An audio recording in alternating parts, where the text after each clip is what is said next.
and welcome to the Midlife Retreat. This is a place where you can relax, rejuvenate, and be inspired. And today I've got a most amazing lady with me, Elaine Harrison, who's going to tell us all about her wonderful story. But before we start, let's just, Elaine, you and I and everybody else can join in with us. Let's just take in 2 deep breaths and just get in the mood for a retreat. So here we go.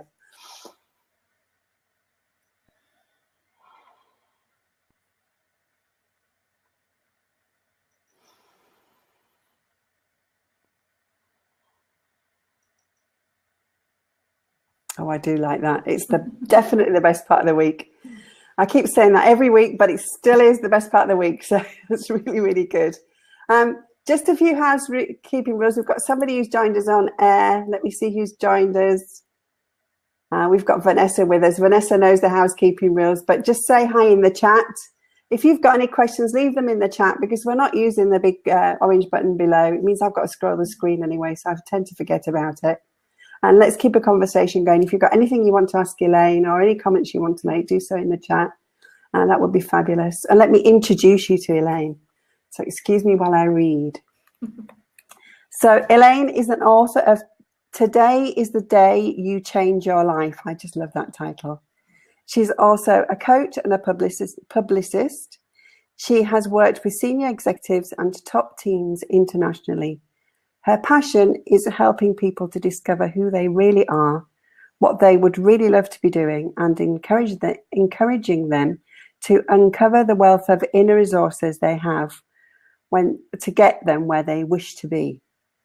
Her speciality is reminding people of the laws of the universe and coaching them through their conscious intention to inspired action. As an author, she loves coaching authors through the writing process, from concept to creation, from first few pages to finished manuscript and synopsis.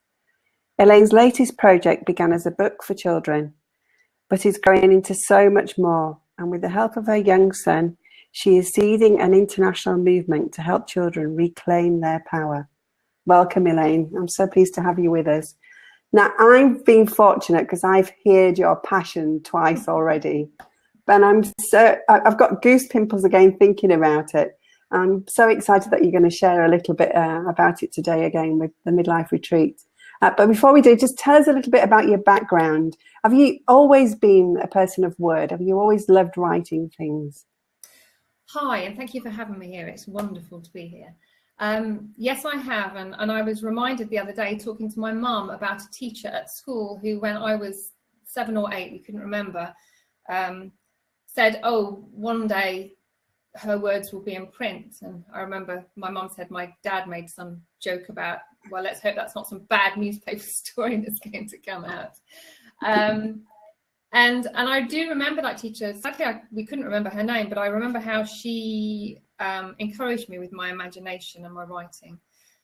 So yes, writing has always been a passion.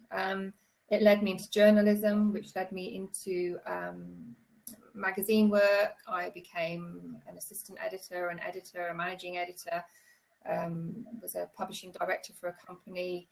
I've gone on to work with other authors to help promote them as a publicist. Currently do some work particularly for Findhorn Press, Mind, Body, Spirit Press. So I work with a lot of authors in the Mind, Body, Spirit world. So yeah, writing's always been there. I think it's interesting as well because I love to write. That's where my passion is. You know, I find it very difficult to converse really. You know, the words don't come out the same way as they do through my fingers, if that makes sense. And yet people say that writing's a dying art, that we're moving into the technological revolution and the word's going to disappear. What do you think about that? I think it's rubbish. No, I see what they mean, and I can see the wonders of the technological revolution as well. Some of it alarms me slightly, especially as a mother of an 11-year-old boy who thankfully doesn't have a huge amount of screen time, but he does, you know. But I see a huge amount of children who spend a lot of time with screens rather than books. But I believe, and seeing and knowing a lot of children as I do, that the good old-fashioned book, the printed word, just carries magic. And I believe that it's actually going to it's going to start coming back, I believe, because there's something doesn't quite beat having the book to hold and the words, and I do believe there's magic in them.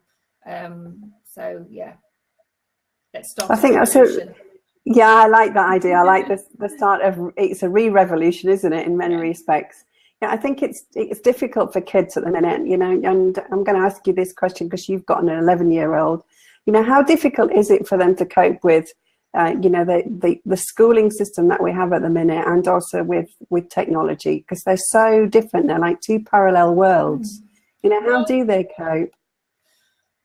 They are parallel worlds, and they are not. And I don't want to start getting down on the education system. There are some marvelous teachers out there, and there are some amazing people working hard to create a better education system. But they are fighting against. They're fighting against something that I feel quite strongly about.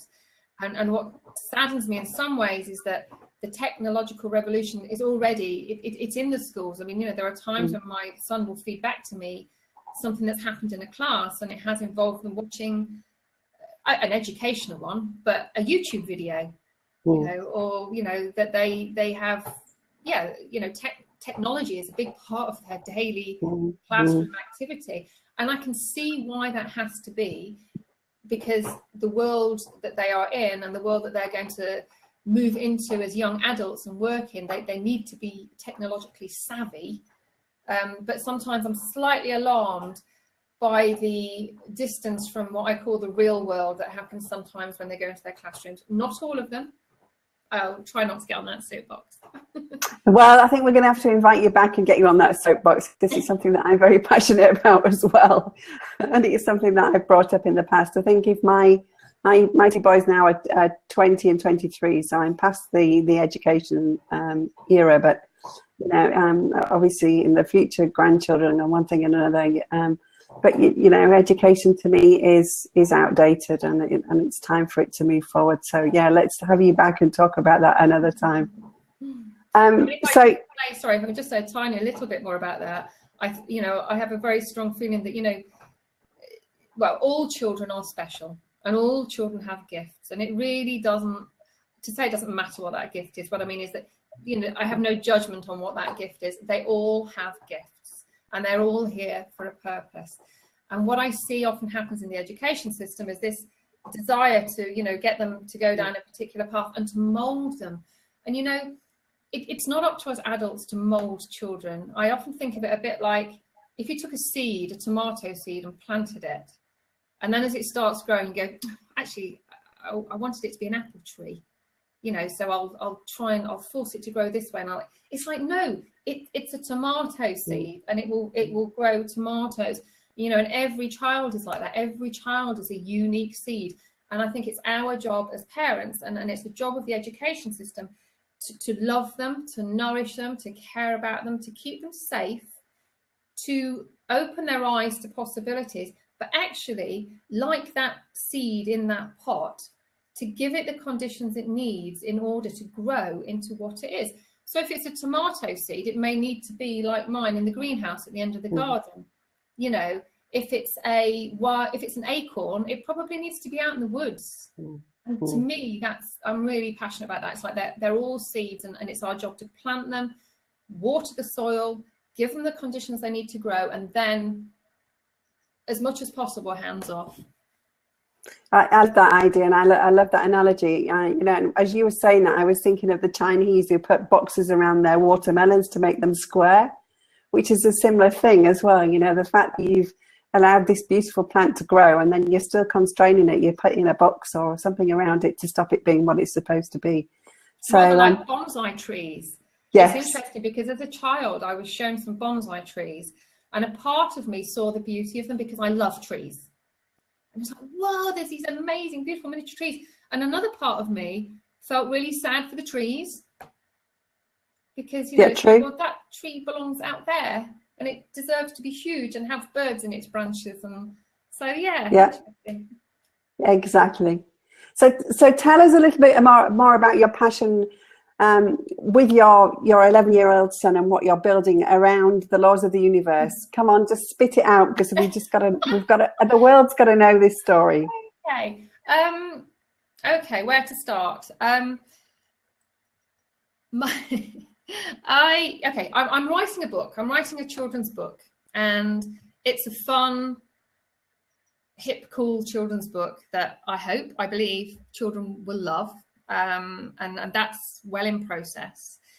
And the book is, as I say, it's a lot of fun. It talks to the kids of today, but it's teaching them about the laws of the universe, and it's teaching them about self-responsibility and responsibility for the planet. It's teaching them about their own power, because I'm passionate about empowering children, you know, and giving them back their power, because I just see that society, like we were talking about molding, society wants them to be a certain way and to mold them. And it's like, no, we need to give the children the power back, because, you know, the children are our future. It's the title of the song, isn't it? You know, the children are our future. And really, you know, it's just so important to give them that power, because what I see happen, and I know I've gone off on a tangent, I'll come back. What I see happen is, as a coach, I worked with people all around the world, top executives, and I was one of a few people who brought equine assisted coaching into the UK for the first time many years ago. So we would put together top executives with horses at liberty, a whole other story. And horses are great at checking how authentic they're being, how congruent they're being, because horses don't read what you're putting on, they read what's coming from inside of you. And I remember seeing with these big influential leaders, inner child stuff coming up for them. You know, we'd be working with them on stuff to do with their businesses. And when you peeled away the layers and it would come down to their beliefs that they'd taken on board as children. So in a way, I'm sort of on a mission. It's a bit like prevention rather than cure. You know, let's prevent as many children as possible having to spend years of their lives peeling away the layers and undoing. It sounds awful when you say the harm done, because no parents, well, most parents are not intending harm, and society, I hope, is not intending harm, but almost by accident, because it's unconsciously done. You know, harm is done. You know, children are brought up to believe they're not good enough, or the world's a scary place. They're not clever enough. They're not beautiful enough. They're whatever. And I saw the effects of that, and I still see that. I mean, one thing we all have in common is we've all been children. So we've all been through that process, and never mind how wonderful your upbringing, there's often something, and it can be a throwaway comment that was once made by an adult in innocence. I remember as a child walking down the village street with my mother. I guess I was around the 10 age, about 10. And we met this chap who lived in the village. We hadn't seen him for a while. And he sort of stood and he looked at me and he went, "Wow, she's growing into a bonny girl." Now, I at the time thought bonny meant fat. I was 10 years old. And rightly or wrongly, to have even thought about it, I was actually quite upset. And from that day, I unwound it years later. I saw the effect that had on me through my teenage years. That one comment had a really deeply profound effect, being told that I was growing into a bonny girl. Of course, later on, as I unwound it and looked at what the root of this issue was, I discovered the man was Scottish and bonny meant beautiful. So yeah, I'm sorry, I've gone off on a tangent. No, you haven't. No, it's perfect. It's a great explanation. This is what your book's about, isn't it? It's about helping people understand that, your beliefs and how you deal with the universe is hugely important. And it's something that I teach in schools. It's exactly. I mean, there's a slightly irreverent title in my head for another book. There are various things that are working at the moment, which I would obviously have to speak to the lovely Lynn McTaggart about, because it's very similar to a title of one of her books, magazine, in fact. And it's what, and then in brackets, most, what teachers don't tell you. Yeah. And in a way, my story, you know, my novel for children, it is about that. But it is a story. It's about a young boy who has always wanted to save the world. He's always wanted to be a superhero. And he's been told from a young age not to be silly, you know, like, you know, you're small and skinny, you're never going to save the world, don't be daft, you know. Doesn't live in a house full of heroes or, you know, or heroines. Parents don't understand him. So they've done what a lot of people do to a lot of children. They've kind of squashed his imagination. And so he does what, again, I see a lot of children doing. He takes off to his bedroom after school in the evening and goes to play computer games. Because when he plays his computer games, he can be a hero. So he gets lost in that world. So this is where it starts. Always wanted to be a superhero, told not to be stupid. However, he's been watched from afar for many, many years. And one day, a particular person appears through his video game and talks to him. And of course, he thinks there's a glitch in the video game and goes online and checks with all his mates. You know, have you had this glitch on your game? Does this geezer come up and say these things to you? And they all think he's mad. And anyway, this person's come and he's given him the mission to save the planet. And if I can just explain it very quickly, planet Earth is here. There's a good planet up here, a good place to be, and there's a bad place to be down here. And the vibration of planet Earth is not good. You know, it's a low vibration. So it's being dragged down towards this bad planet where there's all sorts of wonderful, evil creatures that are a lot of fun, actually. But, you know, we don't want to go there. So planet Earth is being pulled down here by all the bad stuff that's happening because the vibration is low. So the only way to raise the vibration, he's told, is to do it via the children of the planet. And then it will pull it back up onto its correct trajectory and save the planet. And it's down to this boy. And he needs to do it through the children and through the internet and through the whole gaming system, which isn't about me encouraging children to spend all the time in front of screens, which the book also goes into. So this boy is on a mission, which is quite difficult from where he's at to start with. And he's given a different mission every so often. And I suppose the crux of it is that he's told that the very purpose of our lives, which I think it was the Dalai Lama that said this, I better check. The very purpose of our lives is happiness and joy. Mm. And it's that simple. And it's getting through to children. And in the book, it's about him going to all his mates and then them going to their mates and it all going out all around the world, is that they've just got to do what they love doing. Providing what they love doing doesn't harm anyone. You know, there's all these kind of bits woven in. So it's just getting that message across. And really, you know, what else is there to do in life? I mean, obviously there's all the other stuff around it, but you know, there's a sign up here on my wall that says do something you love every day, and I keep meaning to get a pen and change it and sort of say do something you love all day every day. And I just think, you know, and it's in the book, the children, for instance, and again, it's just wanting to get that message across. There's quite a tough character in the book. He's a bit of a bully, bit of a wide boy, and you know, he's quite a macho young boy, and he doesn't really want to hear about all this nonsense.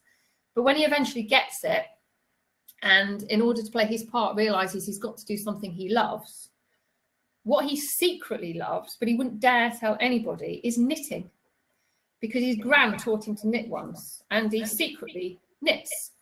And he loves it because he just loses himself in it. And for whatever reason, it doesn't really matter what the reason is, he loves knitting, because he wouldn't dare tell any of his mates that.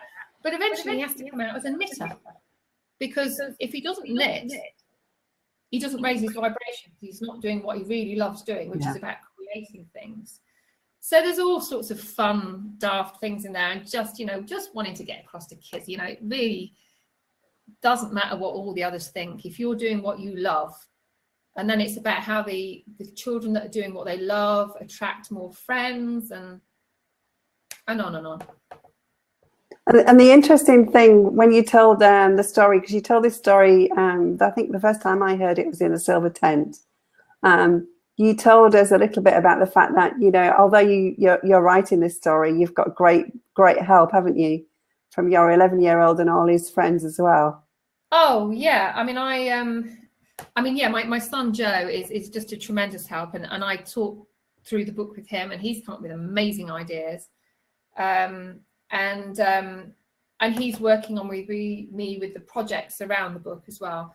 But my house is always full of kids, which I love. He's always got friends coming to play, friends for sleepovers, kids come and go. And I love the fact that they feel that this is a good and safe place to come. And they talk to me, they don't just kind of come in and out and go, we have conversations, and it's great. And observing them was a real driver for me, because I hear the words that come out of some children's mouths, and I hear their reactions to things. If I say I'm doing something or we're doing something, and they'll react and kind of either suggest it's a little crazy, or isn't that scary, or how can you do that? I mean, we were going to America for 3 and a bit weeks last year, and one of his mates came around, and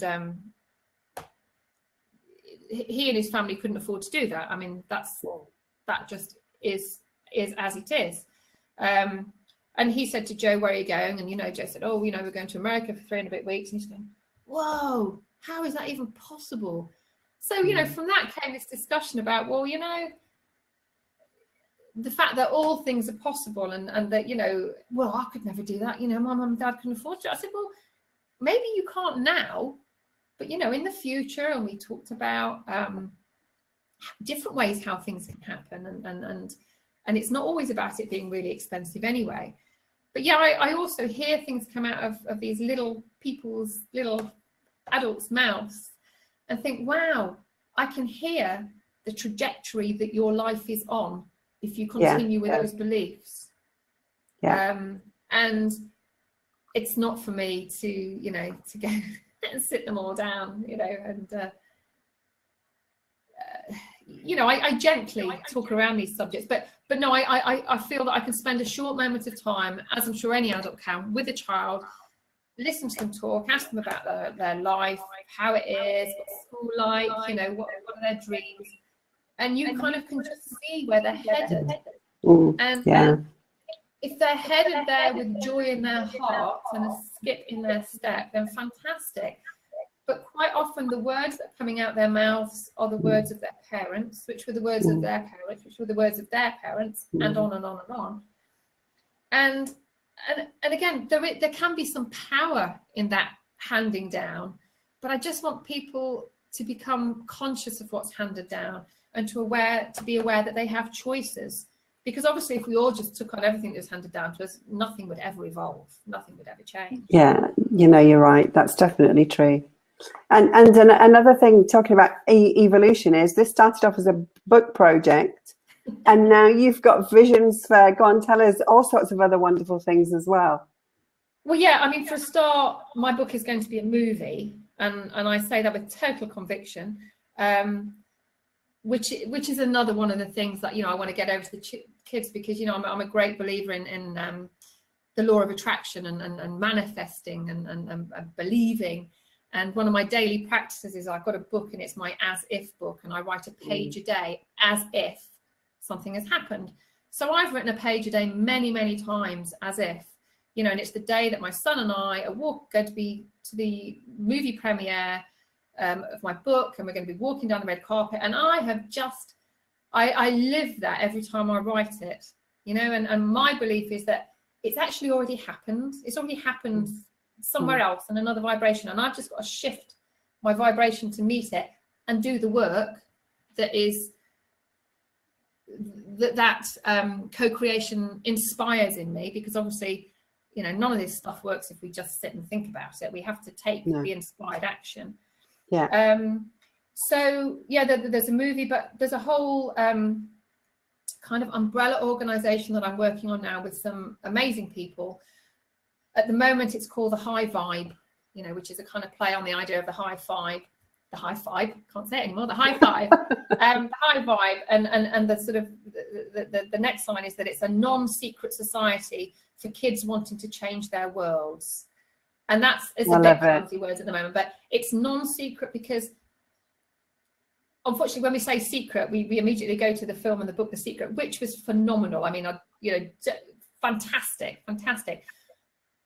But this is non-secret because I don't want it to be, I don't want it to be a secret. I want the kids to know all about it. I want them to understand that there's science now backing things up. I want them to understand in an age-appropriate way about quantum physics and how the observer effect, two people can observe something and they will alter the very molecules of what they're observing.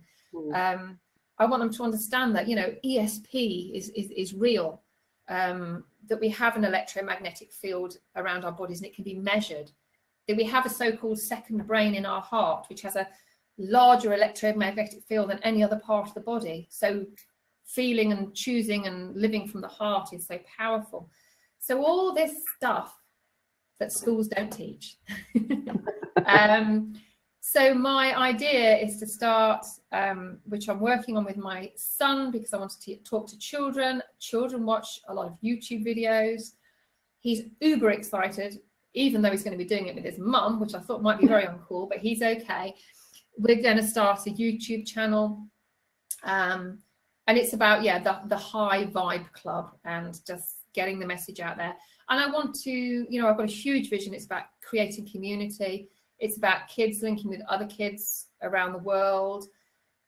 I'm a great believer in that saying about it takes a village to raise a child, and I think that society, the world as it is, certainly in the Western world, that's not really happening. People tend to live, sadly, quite isolated lives, which is why I'm, thankfully my son's out there and he's got loads of friends and we're out and we're doing stuff. But a lot of kids and adults, they go home at the end of the school day or the work day and they shut their doors and they switch their screens on and that's it. And that's the life, yeah. So the next day. And I'm passionate about community. And so, yes, it takes a village to raise a child. I'm not sure that happens everywhere. And what my vision is that it's a bit like I'm going to create an international village of some great thinkers, some great leaders in their fields who can come together and be a part of this high vibe club. So they can help to raise the child, so that there's access for children to the global village. Yeah. And I remember you also telling us about the fact that not so long ago you went to your local church where there was a youth African band playing, and that your son just loved that. And again, it's that connection, isn't it, that they make immediately as children, I think. That was wonderful. It was the African Children's Choir, who are a charity, and they were doing some gigs in London and they had to be cancelled. And I'm guessing it was through some church connection because we're on Exmoor, we're quite away from London. I suddenly heard that they were staying in a local village in Exmoor because they'd had 2 gigs cancelled and they needed somewhere that could accommodate them all. So they were near this church and they decided to put a concert on for free. So I'm really grateful we heard about it and we went along. It was on one of those steaming hot days that we had the other week in the UK. And it's quite funny because it's in this really tiny little church that was 2 stories. We were up on the top story, on the balcony. And there was sweat running off of everyone. We were fanning ourselves for these programs. And there was these awesome children, aged from 8 to 10, I think it was, in this choir, singing and dancing and giving it their all at the front. In fact, my son sort of joked, he said, well, I don't suppose they think it's hot from where they come from. But they were awesome, and it fascinated me because I took my son, and when I told him we were going to listen to a choir in a church, rightly or wrongly, those 2 words don't, resonate awfully well with him. And I thought he'd be going, oh yeah, what are we going to? My son's a drummer. He's not really into his choir music.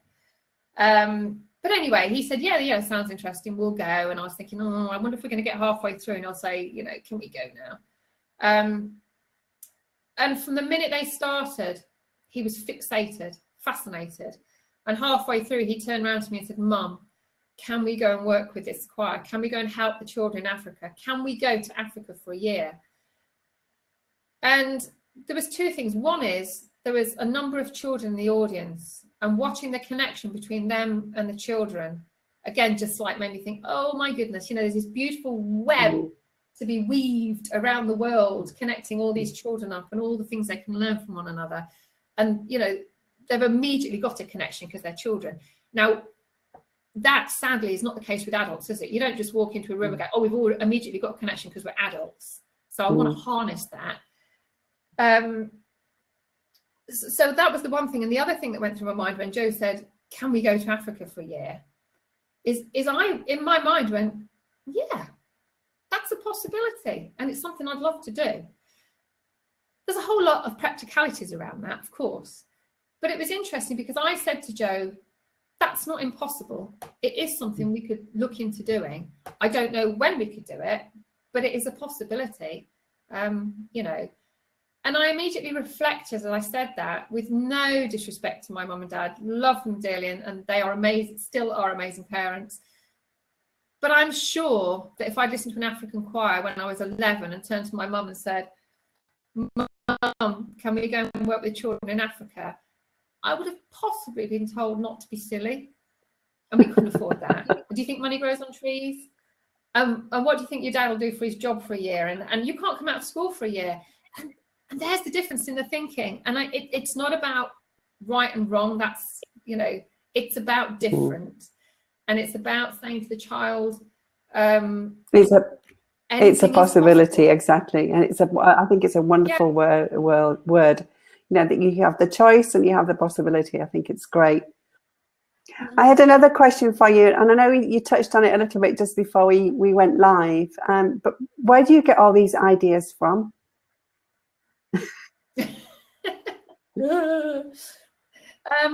Sometimes I feel like I need to put some sort of protective cap on to stop them. No, I don't. Where do I get them from? I am an ideas person, and you know, and I think that's another thing that drives my passion for the children, because I think, you know, imagination is our most powerful tool. It can also work, you know, it can work for good and bad because it depends how you use your imagination. I've always had an amazing imagination. I'm a creative person. So where do the ideas come from? Well, I guess I have, you know, we all have ideas on that. I feel like they're sort of downloaded somehow from the universe. I feel that when one becomes aligned with purpose and with what we came here to do, and that can change. Again, I don't think what we came here to do is what we do from the minute we're born till the minute we leave this planet. I think that can change, and that's fine. But I think once you get aligned with, I suppose, the energy of your purpose, and that can mean that it manifests in different ways. But once you get aligned with that, it's almost like I vision it as like almost a portal opens up, and a big sigh of relief is breathed from somewhere. I say above, you know, it's not above, it's around. And someone goes, oh, at long last, she's ready to hear. And then it's almost like the ideas just zip in through this portal. And do you need to prepare for that? I know you said that one of the things that you like doing is you like going swimming. For example, for me, I like to go on the beach and go for a long walk. Walking and swimming, they're two of them. I walk for miles every day, and I swim as often as I can. I'm very fortunate that there's local to here a lovely private pool that I hire. So I just go into this incredible peaceful space, which is a very lovely space. And for me, there's something about being in the water. I don't know, I instantly want to say about being in the flow, because and I feel that when I swim, I'm kind of, you know, my breath and my physical movements become synchronized, and it is like a flow and a pattern, and I find myself just focusing on improving my breathing or improving my stroke, seeing how much more quietly I can go through the water, seeing if I can make a stroke without creating ripples. And there's something in just that turns it into a meditation. So when I'm swimming, the ideas come. Now, hiring a private pool is fantastic, and I feel very blessed. But I also think I need probably a personal assistant to sit by the pool, because it will save me from having to jump out from time to time with my wet hands, quickly drying them off and tapping the ideas that I've just had down on my smartphone on the side. You know, I mean, I tried pen and paper, but it's so steamy in that room that the paper goes. So yeah, swimming is one of them, but it kind of, yeah, it makes me laugh. I thought if anyone could see, because I'm swimming and it's all surreal, and then I jump out the pool and I go, get that down. And walking is another one. Yeah, I find that, again, I walk, I lose myself in nature. I love being in nature. Another thing that I want to encourage children to do more and more of, and again, it plays quite a big role in my story, in my book. I watch my own son. He comes out with me, and he went through a stage where, because I walk daily and I walk for hours and wonder at all the amazing things that we find around us. And there was occasions when I sort of said to him, you know, come on, Joe, let's go for, I don't want to go for a walk, you know. I said, no, come on, you go. We're taking the dog for a walk, but, you know, come on. And every time, about 2 or 3 minutes into the walk, he'd go, I always moan, and then I always love it, don't I? You know, I love it when we get out here. And then what I would maybe have intended to be an hour's walk will often turn into, it can sometimes be a 3 or 4 hour meander with him over a weekend. And I see how the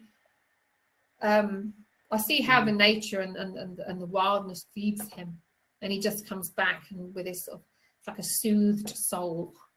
And I just want to give that, you know, I just want to give that to the kids. And it's like, well, how can I give that to kids that read it in an inner city? Well, I can give it to them through their imagination for a start.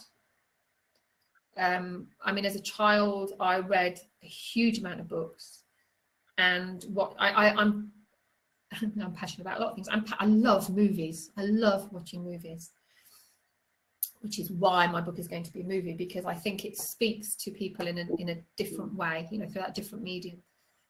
We go to watch a lot of movies, my son and I think movies nowadays are just genius, some of the children's movies, because they talk on multi-levels, you know. Now, I was brought up on lots and lots of books and movies. And again, it's interesting to reflect, because I loved, I don't know, fairy tale, romantic, fantasy sort of movies that I would have watched as a child, as a young girl. I can't even think what they were now. But they had a profound effect on me, because they would take me into this world of imagination, and I believed in knights in shining armor and ladies in long gowns being saved, and I bought into all those stereotypes as a child, even if it was only in my mind, because another part of me was like, you know, princess warrior, you know. But they had a profound effect on me, and that actually led to some disappointment. So, you know, I'm very passionate about telling a story that is more realistic, empowering, empowering, that basically says, you know, you're all unique, wonderful beings, and we've all got the same spark within us, and we have all got the power to do so much. And actually, it's not about doing this or doing that to please other people or to fit in. It's about doing what you want. I love that. We've got Vanessa and Linda with us. Linda's just written an amazing book, because her baby's just about to have a baby. So she's just written a book which is due to be published about pregnancy. And Vanessa's also in the editorial world. I wonder if either of them have got questions for you. And while they're maybe typing their questions in, do you want to just put into the chat, Elaine, where people can find you? Put a website or a Facebook group or your email or all, and then if people want to talk to you. Is it here where I click through something nice? I like that. Put something in there. Yeah, okay. I do have a website. It's due to be completely renovated, but I will put it on there, because there may be something in there that will inspire, help other people, including my book about dogs and animals. Now, are you one of those people who can talk and write at the same time? You are. I'm not one of those people. Yes, I'm not very good at. And I will also put my email Perfect. address. So if anyone wants to get in touch with me, I mean, that you can email via the website, but I will put this. They can always leave a message here on Craigcast anyway, and then I'll make sure you get it at a later time. Okay. So that's no problem. Cool. Is there anything else you want to tell anyone before we before I ask you some retreat questions that I ask everybody each week? I don't think I could go on endlessly, but I can't think of anything specific that we've not touched upon. I think the nice thing is, because it's so new, as in it's in its infancy, you know, that so many people have got other ideas and things that they can bring forward. So if they've got anything they want to suggest, or anybody they want to recommend, they've now got contact details for you, so they can get in touch with you direct and see where it leads. Because ultimately, as I say, that, you know, that there's my book, which will become a movie, but there's the umbrella project, which at the moment I'm calling the High Vibe Club, and that will be a club that will reach out to children through various different media. But what I also want to do is pool together resources. So, you know, there are some people out there doing amazing work with children. There are some incredibly inspirational teachers, and I don't just mean teachers in the, you know, the ones that work in the school, but, you know, teachers in the biggest sense of the word out there. So, yeah, you know, people that want to share stuff that is about raising the vibration and empowering children and just, as I say, you know, the idea of just nurturing those seeds that have been planted. I mean, I remember someone said something about, I don't know, children. Someone had a discussion about children and that they, you know, come to this earth, a sort of spiritual discussion about, you know, where do they come from, etc. And, you know, and I said, well, you know, no child comes here by accident. And they kind of laughed and they said, well, they do. And I said, no, they don't. You know, we may consider a physical accident. Oh, my cat's coming to join us. We may consider a physical accident, but no child comes here by accident. You know, they all come here with a purpose and learnings and things to share and things to take away. And as I say, it's our job to nurture those seeds and just keep them in, have them in the safest, best environment for them as individuals. I love that idea. And I love the fact that your cat came in at that perfect time as well. I love how cats do that. But she's funny because she is so attached to my son. I mean, she and I get on perfectly well, but I always joke with him. I said, we see her in the night, we see her in the morning before you go to school, and then she goes out, and I wonder where she is. And then Joe comes home from school, and then she's there. So she obviously knows I was talking about Joe. So now Linda's just put a question in, so let me ask you this question. I don't know if you can see it in the chat. She said, I wanted to ask you, how do you feel about the fact that when we become so aware of our vibrational effect on our reality, we can never go back? Well, I think it's wonderful, but I think it's also important to realize that, you know, when people learn about the laws of the universe, and for instance, the law of attraction is probably the most publicized and spoken about one, and the fact that we are, like, you know, big magnets. So what we put out is what we attract back to us. And sometimes I find that, you know, as a coach and working with people with that, they can become a little alarmed for a while because they say, well, you know, if that's true, what about all those awful thoughts I'm having about my ex-husband? Or what about that awful, you know, judgmental thought I had about that person that I passed on the street, etc., etc., etc. And, you know, and I think awareness is curative. You know, it's okay that it's okay that we feel the whole mixed gamut of emotions because we're given them. And I think, you know, it's about learning that we can dip and rise with emotions and thoughts and feelings, but if we have awareness around them, we can do something about them. And you know, this thing, the law of attraction and manifestation isn't, you know, I mean, if it was that fast, you know, I could just sit here and go, oh, you know, £1 million, please, and it's not going to land in front of me. You know, it's a cumulative effect. So there's a pause button, and you know, so I wonder whether that's what you're alluding to, Linda, the fact that sometimes people think, oh my goodness, how can I stop this chatter that goes on in my head, because it's affecting my vibration. But no, I think once we know about it, it's just wonderfully liberating. I think that's a wonderful way to describe it. I mean, sometimes I think it can be pretty scary, especially if the people around you are not moving at the same sort of rate that you are. You are not, and it can be a pretty lonely place as well, I think. So, it's got its, as you said, I love this idea of the fact that it's, I call it the heartbeat. Heartbeats are meant to go up and down. And life's like that as well. If things didn't go up and down, they'd be like this, which is flatlined, which means we're not here. We're dead. So, and we would be learning nothing. So I think it's a really good way to look at that.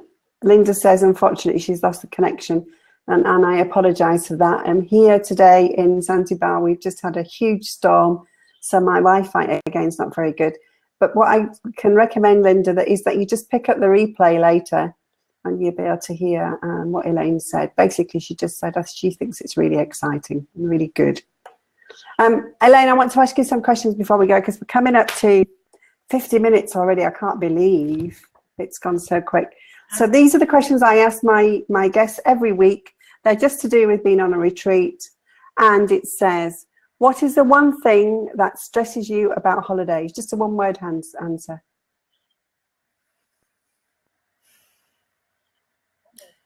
One word's difficult. Animals. Okay. Even my animals. Once I've gone, I'm fine. So sorry, that's more than one word, but it carried an explanation. What's the one thing you always take on holiday? A notebook and pen. And what's the one thing you wished you left behind?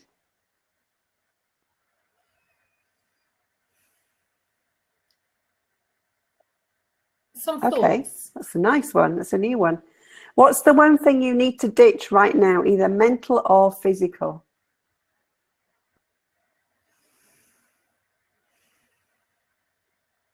Thoughts. Some thoughts again. And what is the one thing you love to do which is sensibly selfish? That's my phrase for putting yourself first. Have a I like that massage. one.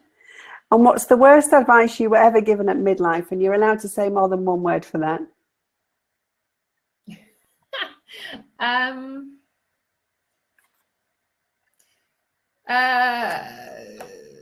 That I needed to go and get a proper job and a mortgage and stuff like that. Yes, I think some of us have heard that before. Yeah, that's old thoughts and old beliefs. I was being irresponsible. It's been fabulous to have you, Elaine, and I just love your story. It gives me goose pimples every time I hear it. You tell it differently every time, but it's got the same message. And I can't wait to see how it evolves. It's definitely got a new Harry Potter theme to it. I'm going to think it's just going to be just as big, which is so exciting. And thank you to Vanessa and Linda for being live with us. And for anybody else picking up the replay, it'll be the replay will be here in a few minutes' time. So if you want to share the link, you can do, no problem. Let's get the message out there and see if we can get Elaine some more help out there. My guest next week is going to be, and I've written it down this time so I say her name properly, Jane Duncan Rogers. And Jane was supposed to come and join us a couple of weeks ago to talk about organising your paperwork and everything in case of death. And this next week's going to be the theme of grief. And so I'm so looking forward to have her last week. The last time, unfortunately, she couldn't be with us due to personal circumstances. So it's going to be really, really nice to actually talk to her next week. And so I'm going to sign off now, unless there's anything else.